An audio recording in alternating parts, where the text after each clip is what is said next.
Kalau UMNO takut kononnya dipatuk ular dalam lubang yang sama 2 kali, kita bukan saya takut dipatuk ular, kita takut dibaham buaya yang sama berkali-kali.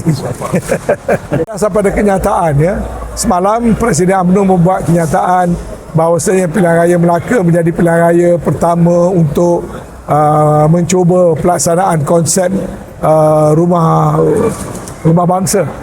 Sekali lagi kabur, tapi kita tetap mengalu-alukan. Anything yang bersifat positif, pas alu-alukan. Tapi tidak bermakna kita dapat menyertai selagi sesuatu itu kabur dan tidak dijelaskan. Ya? Jadi kita masih menunggu. Kita juga mendapat pemberitaan daripada beberapa pemimpin-pemimpin lain yang mengaitkan pilihan raya Melaka dengan kolaborasi. Ya?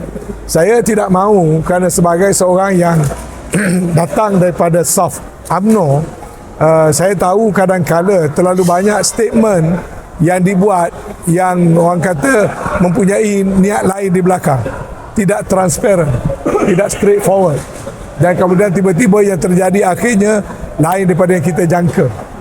Jadi kalau UMNO takut kononnya dipatuk ular dalam lubang yang sama 2 kali, kita bukan saya takut dipatuk ular, kita takut dibaham buaya yang sama berkali-kali.